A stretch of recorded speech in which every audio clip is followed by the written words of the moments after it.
Hello, you are watching my YouTube channel. I am your host, Kamran Arshad.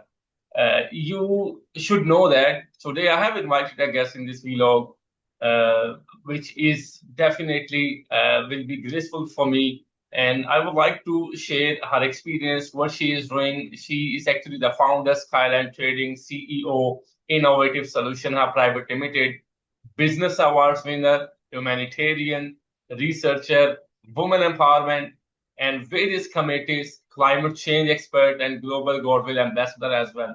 Aisha Khan here today with us. Miss Aisha, thank you so much for joining us today. Assalamu alaikum and thank you. Thank you for having me. My pleasure, ma'am, my pleasure. But to start this interview properly, could you please share your experience, what you have done in your life, and what's your goals you are going to achieve in coming days or in coming future? Um, the thing is, I've been involved in a lot of things, but my main passion has always been humanitarian and social work, and that's what I've been doing since my school days. Hmm. And that was something that I saw at my home. And I saw my father. He was a man who was very well known for his charity giving and helping people. That is something I grew up with watching. So that is something that was inbuilt in me also. So I've been involved in a lot of social causes. Like I built the first girls' school in a place in Gilgit-Baltistan. It's a Hmm. district, Dyamar. I mean, people must know it as Dyamar Bhasha Dam. People must know it from there. So there was this area which had a lot of sectarian violence in 2012. So I built a school there to make sure to synthesize the people there, to let them know, to open their minds, to open their horizons, to let them know that, through these little things, by educating girls, to realizing that every human being, every Muslim is equal and as good as you are. So I thought this was a way of teaching the new generation that, that you can be, you have to live in brotherhood and you have to live with compassion and humanity with each other. And that was I believe, one of the good thing that I did. I've been involved with Al Khidmat Foundation, that also with Gilgit Baltistan. I belong to Gilgit Baltistan. Al Khidmat Foundation's Orphans Program. I was involved with that. And apart from that, I've been involved in a lot of charity work. I've been involved in women empowerment. I've been involved in peacekeeping conferences. I've been involved in Kashmir peace. So that is something that I've been doing consistently I, over I my life. I definitely say, And I since must say that you past, are doing a great job because you are a female and you are from Gilgit-Baltistan. So I can understand the difficulties you have been faced in Gilgit-Baltistan if you're talking about the education perspective, because we know the Malala Yousafzai, she was doing the same work as you are doing, right? And she had to face consequences of that as well. I really appreciate you that you are doing a remarkable job so far. But my question is that how did you know that Aisha Khan actually made for this, or this can be the best task for your life to do the things to meet the people and guide them? The education system is very important for the girls, for the females, especially the girls who are living in Gilgit-Baltistan or backward areas of Pakistan. How did you convince them? actually, Gilgit-Baltistan is, I believe, one of the most progressive areas of Pakistan, Hmm. because I'm just talking about one district which lacked girls' education. If you go to other districts, the education and the female education is in 90%. For example, if you take the example of Hunza, over there the girls' education level is same and even more than the boys. So you see, Oh, there is that's good. disparities everywhere. I believe it's not one of the backward areas, it's one of No, the I'm not most talking progressive. about that. Gilgit-Baltistan is a Don't backward know area. that. I'm talking about the Yeah. KPK Yes, area, in Myanmar KPK cities, right? particularly, Because and the there thing are a is, lot when of girls I who went, cannot go to school. I'm talking about the KPK areas. There are a lot of yeah, girls. oh, okay. They have potential, Yes, in but KPK they area, are not aware there is. that they have to go to the school. Yes, true, true. In KPK area, in Balochistan, in parts of Sindh, I believe, and maybe in Punjab also, I'm not sure. Yeah. But the thing is, in KPK area and Balochistan, it is a big problem for girls' education, for girls to come out to have education as they want it, even if they get school education. When they go to after a certain, like after schooling, they want to get into college and universities, then they have problems if their parents and family having them, go to college. They say, though, you've had enough, was both okay, now you have to stay at home or get married. The thing Mm. about Dyamar was the literacy rate of Dyamar, I'm talking about particularly Dyamar for girls, was less than 2%. Mm. So that was very alarming. So Mm. that's when I decided that I should have, and it was where it was the first girls' school of the area. Mm. There were one private or two private schools, but they were not schools that were charity based, that were normal schools. People were giving fees, they were sending their kids. But Mm. this was particularly for girls, and it was a charity school.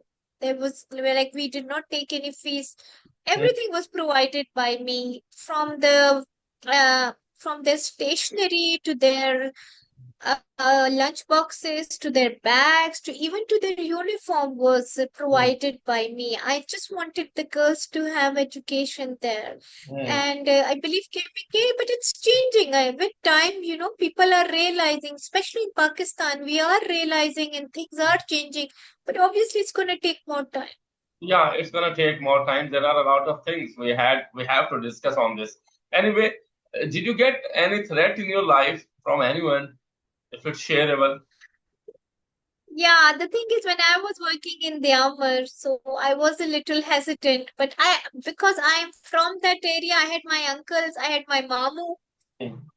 uh, the ACDC, they were on my side. Mm. So that made things very easy for me. And then people at first were a little hesitant, but when they realized that they're given everything in platters, so they were like, okay, we're going to send our daughter. But then later on, it was something that was very enlightening for them. It was And something they when, said we made a very good decision. ma'am, and when did you get a threat from anyone? How did you deal with him? But it wasn't really threat, I would say. They did not threaten me because I am from their own area, but they were hesitant.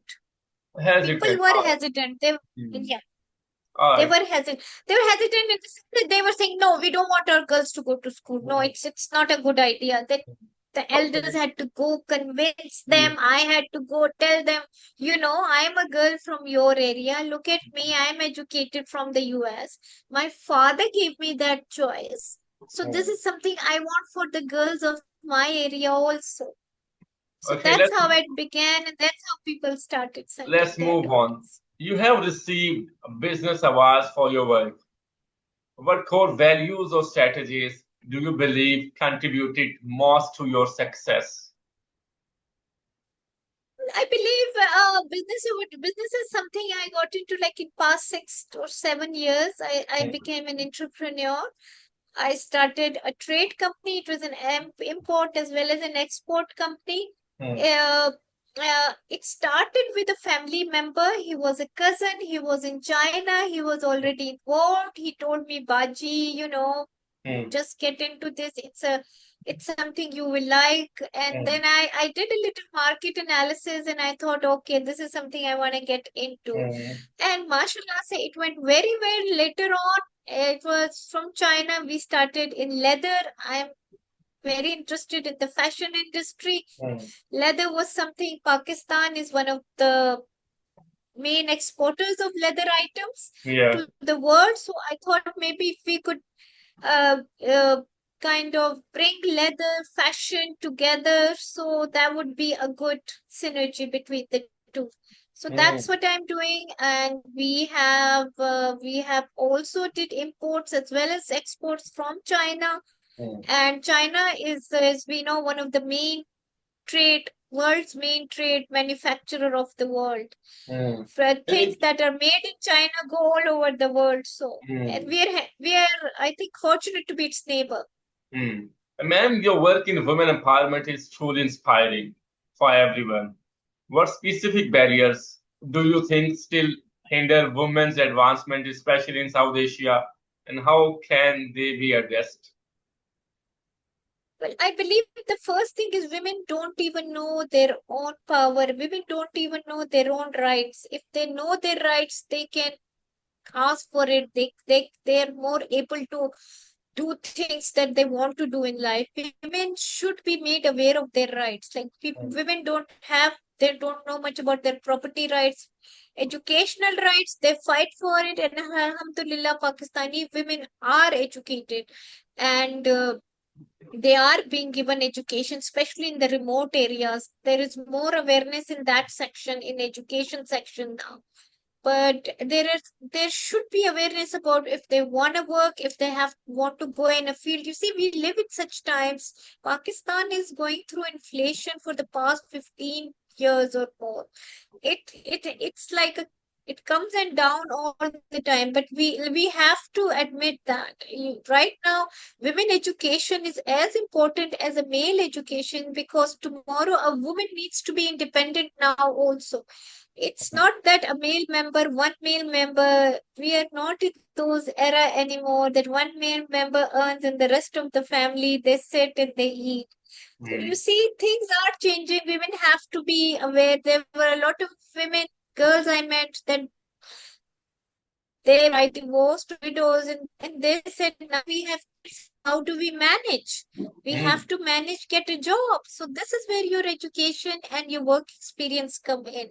And apart from that, being independent is a good thing. It gives you confidence. It makes you more aware. It gives you a mm, boost in your self-esteem, mm, So that is something I believe all women need. And Pakistan is like, there is a report that Pakistan is, well, I think mm, 2 days back we read that the report says that Pakistan is one of the countries most backward in gender mm. equality. That is something we have to admit, that we are not giving women as many opportunities that they need. One thing I have noticed in your personality that what you are doing for girls, for women in Pakistan, and you are getting reward on the spot. You are getting the feedback on the Well, spot. I work This is hard. a very good thing because I have worked hard for certain things, hmm, because if someone, and I've been yeah, sure, complete. You can complete. Carry on. and I've done things which I think were not that common in Pakistan. Like nobody goes and makes a girls' school. My school was the first of its kind in a place like Diamar in Gilgit-Baltistan. And then I held the first peace table for women in conflict zones who are caught in conflict zones. It was by a United Nations affiliated organization. It was called Women Seriously. I was the first one who conducted it in Islamabad. I'm sure after me, a lot of other women did. So I think I brought things. I was the first one to bring things. Hmm, Probably that's why I got rewards for it also. hmm, hmm. That's great. That's great. And when did you find a time for yourself only? What do you do for fun or any other activity? What do you prefer? Well, as you see, I I I love watching movies. I love going out. I love swimming. I love to Hmm, hang out with friends. I love traveling. I think hmm, I love to spend time with kids, my nephews, nieces. hmm, So I have a lot to do in my free times, and these are a few of the things that I enjoy. hmm. And there are a lot of other things. I love poetry. I love the Renaissance European art. I'm very much interested in that. That is something that I love. And how do you I manage love all these steps nature, you are telling us beauty, flowers. that you'll have to go to you'll have to go to outside, you'll have to read the poetry. How you manage all the stuff in your time? Well, we always have the weekends, and I find time. If you love something, if you have a passion for something, you have to find time. Maybe Hmm, it's not as much as I used to, probably 5 or 6 years back, but I do try to find time. And we all can find time if we want to. It depends on your priorities, as everyone knows. So, and me time is very important. I mean, how do you function if you don't have me time, Time management. And people don't care about that. People Yeah, even don't think about that. true. That time management Have to. can make you successful, and you can easily done a lot of things if you manage your time, if you make a schedule for yourself on daily basis, on weekly basis or monthly basis. It actually matters. I've observed. I think if you wake up early, you can find time. Wake Mm. up early, do things early, try to finish your goals, your daily goals. You should have your, and a diary, an online diary in your phone where you know what you have to do from morning to the evening. If you Actually, the follow reason is that, it obvious, helps. and the reason is obvious because we have to use mobile phones on the bed, so we go to the bed for late. So when we sleep late, definitely you cannot wake up early and manage all the stuff. So we have got addicted from the mobile phones with the mobile phones. Discipline. This is very important. We have to bring discipline in our life. Mm, Discipline is very important. Our health depends on it. Our career, our success, our everyday depends on discipline. mm, Yeah, I know it's very hard. We have become the gadget.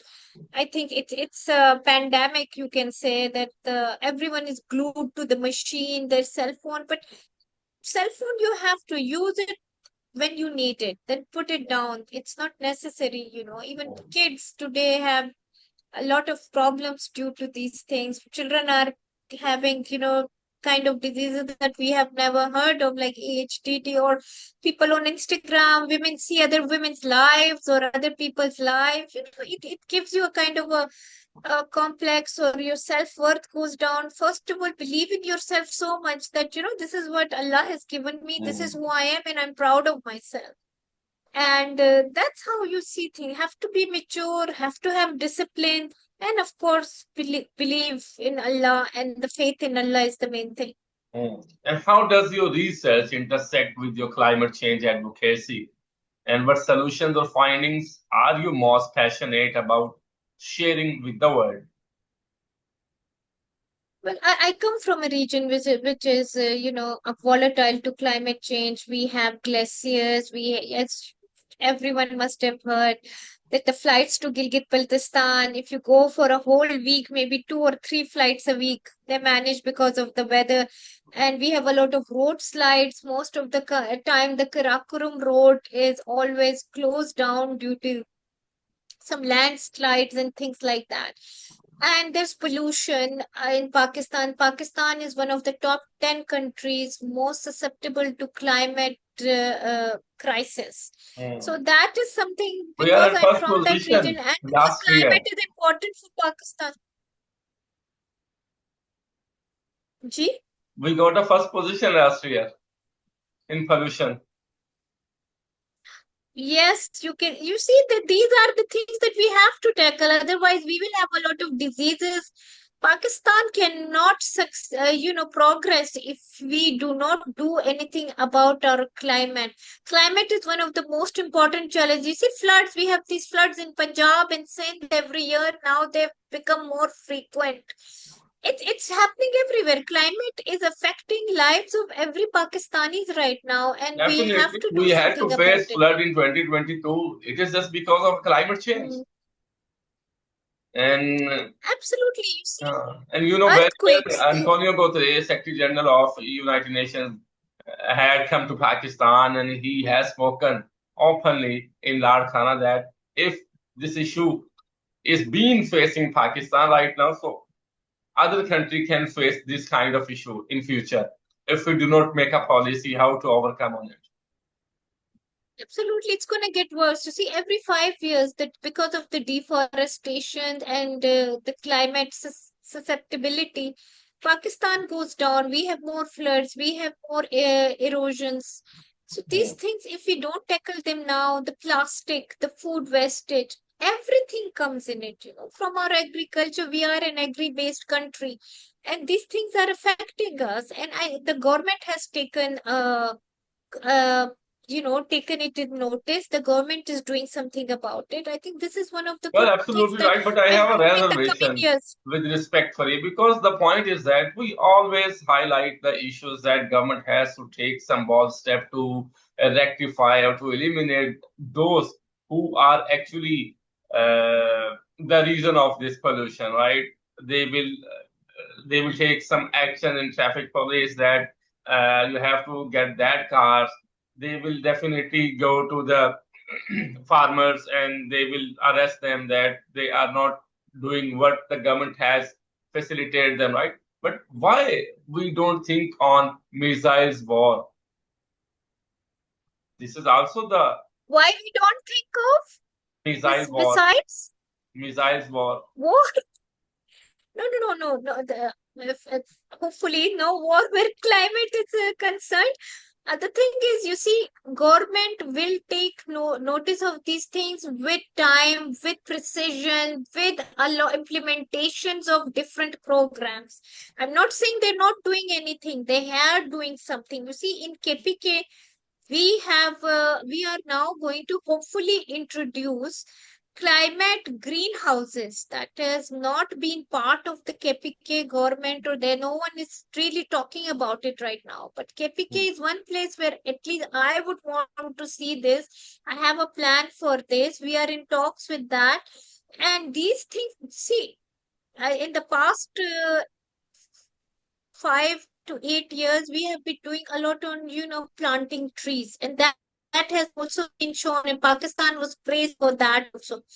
Plantation of tree is very important for our environment. Apart from that, we are also working on food wastages. You see, but food wastage also contributes to the climate. Apart from that, you see, we are a third world country, as much as unfortunately I'd like to say, but we are a third world country, we are a developing country. What happens is, what the first world countries do is they dump their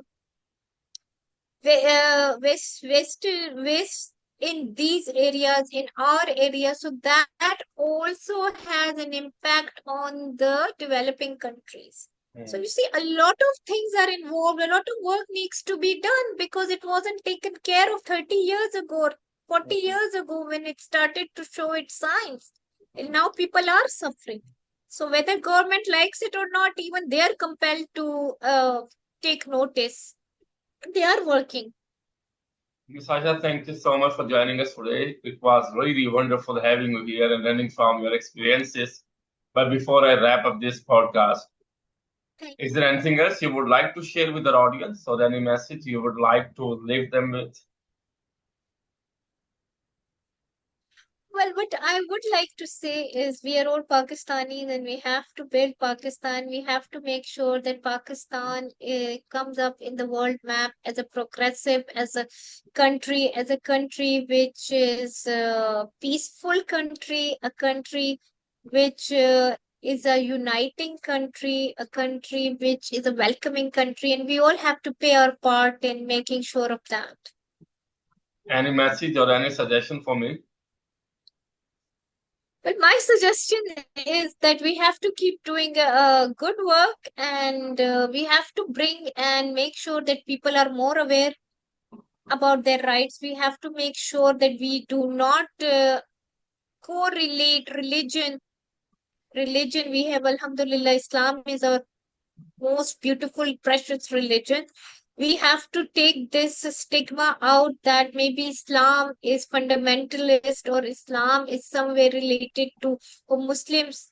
From our actions, from our deeds, we have to make sure that we show to the world that Muslims are peaceful and Islam is a religion that we hold dear to our hearts and which is a peaceful religion also. That only Muslims can show, not from the books, not from the reading.